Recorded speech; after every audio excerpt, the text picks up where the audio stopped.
ഇന്ത്യയും റഷ്യയും നല്ല ബന്ധത്തിൽ പോകണം, ഒരു സംശയവുമില്ല. പക്ഷേ ഈ എക്യുപ്മെൻസും സാധനങ്ങളും വീണ്ടും റഷ്യയിൽ നിന്ന് കൂടുതൽ പുതിയതായിട്ട് വാങ്ങുക.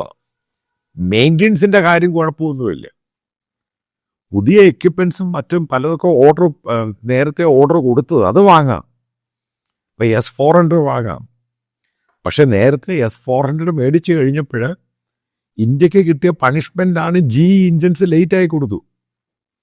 അതിപ്പോഴാണ് പിന്നീട് അത് മാറി ട്രംപ് വന്നപ്പോൾ സ്മൂത്താക്കി മാറ്റി. വീണ്ടും ഇത് എന്തെങ്കിലും X-500 സംഭവം വാങ്ങുകയോ അതേപോലെ തന്നെ മറ്റേതെങ്കിലും പുതിയ സാധനങ്ങൾ, അത് S-57 എല്ലാം വാങ്ങുകയോ ചെയ്തു കഴിഞ്ഞാൽ ഉറപ്പായിട്ടും അമേരിക്ക അൺഡിക്ലെയർഡ് സാങ്ഷൻ എടുത്തു വെക്കും. അവർ തന്നിരിക്കുന്ന പലതിനും മെയിൻ്റെനൻസ് തരത്തില്ല. ഇപ്പം ഈ രീതിയിലോട്ടാണ് ഈ ഫർദറായിട്ടുള്ള കാര്യങ്ങൾ പോയി കഴിഞ്ഞാൽ ഉണ്ടാവുന്നത്. ഇപ്പോൾ പാകിസ്ഥാനുമായിട്ടൊരു സംഭവം പറയാം. അമേരിക്കയാണ് പാകിസ്ഥാന് F-16 കൊടുത്തിരിക്കുന്നത്.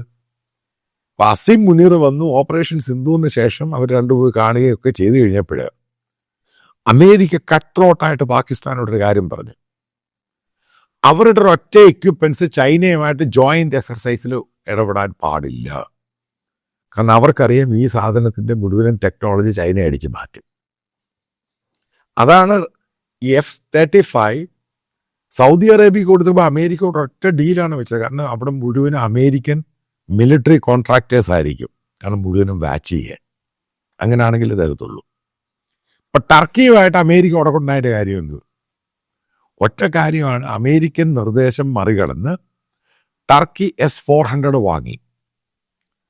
അതിൻ്റെ പേരിൽ F-35 അമേരിക്ക നിർത്തിവെച്ചു, കൊടുത്തത് നിർത്തിവെച്ചു. F-16 സർവീസ് നിർത്തിവെച്ചു. അവസാനം ടർക്കി എങ്ങനെയാണ് രക്ഷപ്പെടുന്നത്? ഈ S-400 അവർ തിരിച്ച് ഇത് ഉക്രൈനും മറ്റുള്ള രാജ്യങ്ങൾക്ക് അങ്ങ് കൊടുത്തു.